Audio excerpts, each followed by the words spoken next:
आज जो श्रीलंका हार गया मैच न्यूजीलैंड के खिलाफ 61 रन्स के बड़े मार्जिन से, उसके बाद तो हमारे ऑल भी लाले पड़ गए। इसकी वजह ये कि अब तो वो जो हर हाल में होता है ना कि हमने लास्ट लास्ट वर्ल्ड T20 में हम कह रहे थे कि नीदरलैंड साउथ अफ्रीका को हरा दे तो फिर हम न्यूजीलैंड को हरा के जा सकते हैं। तो अब भी वही सूरत हाल हो गई है कि अब हर हाल में इंग्लैंड को न्यूजीलैंड को हराना पड़ेगा। अगर इंग्लैंड से न्यूजीलैंड जीत जाता है तो फिर इंग्लैंड और न्यूजीलैंड क्वालिफाई कर गए, श्रीलंका आज बाहर हो गया और फिर पाकिस्तान के मैच जो उसके बाद होना है कोई फ़ायदा ही नहीं रहेगा उस मैच का। वो सिर्फ ऐसी एक लड़ाई होगी दो टीमों के दरमियान के जो बस लड़ लो और अपने अपने घर को चलो। एक तो अपने घर में ही होगी, दूसरी घर आ जाएगी।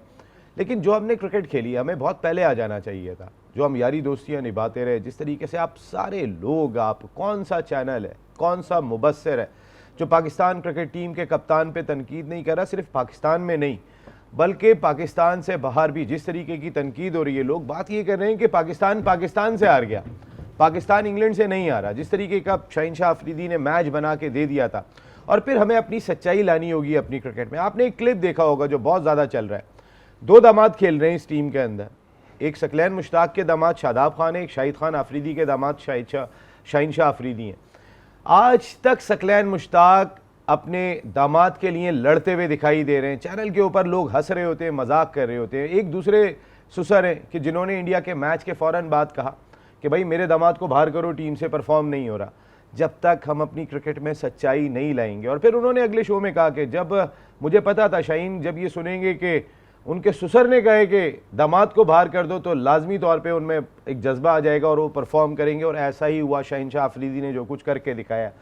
तो हमें कुछ ना कुछ तो सच भी बोलना होगा अपने आप से कि भाई अगर शादाब नहीं चल रहे हैं, नहीं परफॉर्म कर रहे हैं, जो उनका रोल है वो अदा नहीं कर रहे, यानी वो बॉलर आए थे तो वो लड़ रहे हैं, वो तो बैटिंग कर रहे हैं। आप ज़रा सोचें तो सही। जो एक हफीज़ ने सही बात कही थी कि जो उनका जेन्युइन काम है वो तो करें ना। हफीज़ अगर 5 आउट कर देते हैं और बैटिंग में रन नहीं करते तो जिस काम से हफीज़ आए इंपॉर्टेंट तो पहले वो है। आपके शादाब हो गए, नवाज हो गए, they are the bowling allrounder, they are not batting allrounder. असल काम पहले उनका बॉलिंग करके देना है। नवाज पावर प्ले में आते हैं, 17 रन दे के सारा मोमेंटम तोड़ के चले जाते हैं। शादाब को आप उस जगह पे लगाते हैं सलमान किसी तरीके से एकोमोडेट करने के लिए। इधर आपको उस्मान ने विकेट लेकर दी, इधर आप शादाब को लेके आ गए कि अब तो इंग्लिश टीम प्रेशर में होगी। अब वो आते हैं और अगले ओवर में फिर 17 रन दे देते हैं। तो आप इस तरीके से जहां अपने दोस्ती यारियों को निभा रहे होंगे, एक बॉलर आउट करके दे रहे उस्मान तारिक, आप उससे अगला ओवर ही नहीं करवा रहे, कहीं वो टीम में सेट ना हो जाए जिस तरीके से आपने अबरार को बाहर किया है। जब आपकी नीयतें ये होंगी तो फिर हम ये यहाँ पे बैठ के दुआएं करते रहेंगे, फ़ायदा कुछ भी नहीं होना है यहाँ पे। खैर मैं बात करूँगा, आज तो हमारे लिए बहुत ही मुश्किल हो गई है। ये होती हैं टीमें। आपने देखा होगा हैरी ब्रोक अकेले मैच लेके चले गए।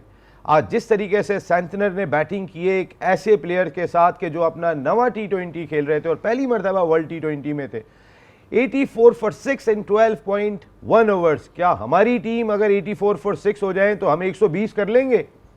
वो 168 करने में कामयाब हुए। ये टीमें होती हैं, माइंड सेट ही डिफरेंट है इनका। ये एशियाई क्रिकेट वाला माइंड सेट नहीं है। श्रीलंका जब रन बन गए इतने तो पता चलता है वो पावर प्ले में 4 विकेटों के नुकसान पर 63 रन कर रहे हैं। श्रीलंका एशियाई टीम 2 विकेट के नुकसान पर 20 रन कर रही है पावर प्ले में। यानी प्रेशर आ गया तो एशियाई टीम है, जैसे इंडिया को भी देखा आपने, उनका भी यही हाल हुआ। तो कोई माइंडसेट का मुकाबला नहीं है West Indies, South Africa, England, New Zealand, Australia का। They are much high. वो आखिरी प्लेयर भी लड़ने के लिए आता है। यहां पर तो अगर 3 आउट हो जाए तो बाकी सबकी लड़ाई खत्म हो जाती है।